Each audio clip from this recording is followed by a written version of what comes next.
नमस्कार मित्रांनो, परत एकदा आपलं स्वागत आहे आपल्या यूट्यूब चॅनल रिएक्शन विथमध्ये.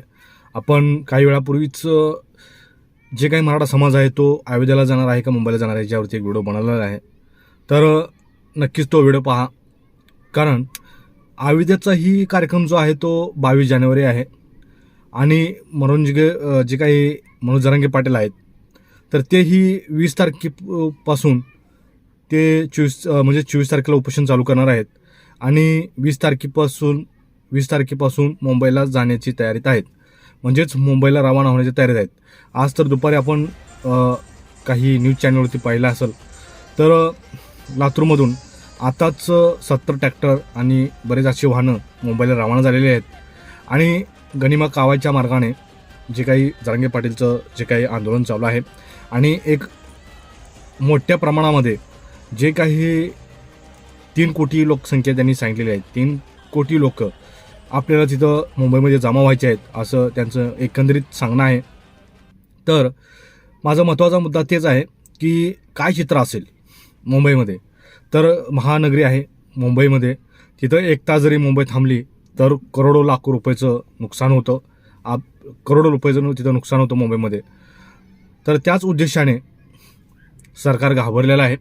तुम्हाला माहितीच असेल, ज्यावेळेस ट्रॅक्टर रॅली दिल्लीमध्ये निघाली होती आणि लाल किल्ल्यावरती हल्ला झाला शेतकऱ्यांकडून, आणि ट्रॅक्टर रॅली तशीच निघाली होती आणि अख्खा भारतभर त्याचं आणि जगभरसुद्धा त्याची दखल ही घेण्यात आली आणि ट्रॅक्टर हे चक्का जाम करून टाकलं होतं दिल्लीमध्ये. तसंच एकंदरीत प्रमाणात जे काही वातावरण आहे की ट्रॅक्टर जे आहेत त्याच्यावरती बंदी घातलेली आहे आणि ट्रॅक्टर चालकांना मालकांना पोलिसांनी नोटिसा दिलेल्या आहेत. त्या कारणाने गनिमा कावा जो केलेला आहे जरांगे पाटील साहेबांनी, तर ते कशा पद्धतीने पूर्ण ताकदीने कशी लोक मुंबईला गोळा होतील तर ते तुम्हाला करायचं आहे. आणि तिथलं एक चित्र वेगळंच असणार आहे. इतक्या मोठ्या प्रमाणात वाहनं, ट्रॅक्टर, लोक, माणसं, इतकं गर्दी असणार आहे. तर तुम्ही सर्वांनी जरांगे साहेबांना पाठिंबा द्या. आणि महत्त्वाचा मुद्दा म्हणजे जे काही 22 जानेवारीला जे काही आपलं श्रीराम प्रभूंचं जे काही स्थापना दिवस आहे मंदिरांचं, मोठ्या प्रमाणात ते उत्सव साजरा होणार आहे.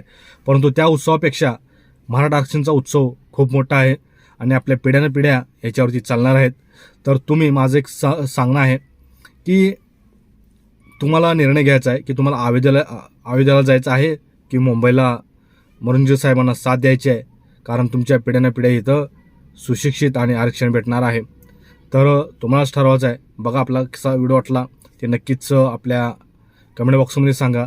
आणि व्हिडिओ आवडल्यास नक्कीच आपल्या चॅनलला सबस्क्राईब करा, जेणेकरून तुमचा एक सबस्क्राईब मला पुढील व्हिडिओ बनवण्यासाठी मोटिवेट करत असतो मित्रांनो.